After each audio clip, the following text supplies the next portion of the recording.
Greetings, gals. How are you today? So today we are starting a new book. Well, a new chapter. No, a new book.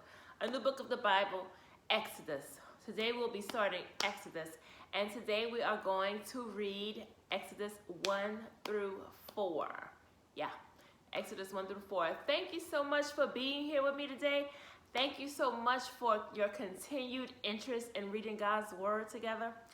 So, without further ado, ready? Let's read. Exodus 1.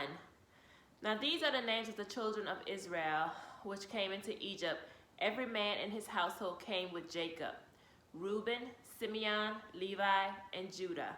Issachar, Zebulun, and Benjamin.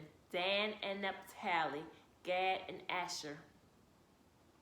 And all the souls that came out of the loins of Jacob were 70 souls, for Joseph was in Egypt already. And Joseph died, and all his brethren, and all that generation. And the children of Israel were fruitful, and increased abundantly, and multiplied, and waxed exceeding mighty, and the land was filled with them. Now there arose up a new king over Egypt, which knew not Joseph. And he said unto his people, Behold, the people of the children of Israel are more and mightier than we. Come on, let us deal wisely with them, lest they multiply, and it come to pass that when there falleth out any war, they join also unto our enemies and fight against us, and so get them up out of the land.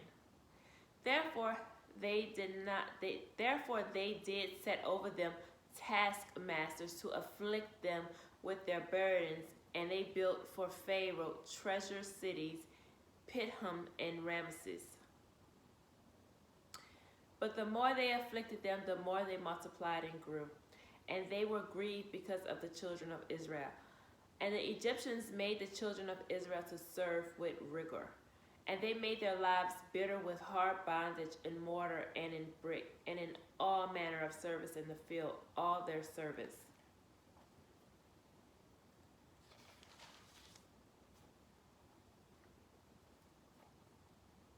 Wherein they made them serve was with rigor. And the king of Egypt spake to the Hebrew midwives, of which the name of the one was Shiphrah, and the name of the other Puah. And he said, When ye do the office of a midwife to the Hebrew women, and see them upon the stools, if it be a son, then ye shall kill him. But if it be a daughter, then she shall live. But the midwives feared God, and did not as the king of Egypt commanded them, but saved the men and children alive. And the king of Egypt called for the midwives, and said unto them, Why have ye done this thing, and have saved the men and children alive? And the midwives said unto Pharaoh, Because the Hebrew women are not as the Egyptian women, for they are lively, and are delivered ere the midwives come in unto them. Therefore God dealt well with the midwives, and the people multiplied and waxed very mighty. And it came to pass, because the midwives feared God, that he made them houses. And Pharaoh charged all his people, saying, Every son that is born ye shall cast into the river, and every daughter ye shall save alive. Exodus chapter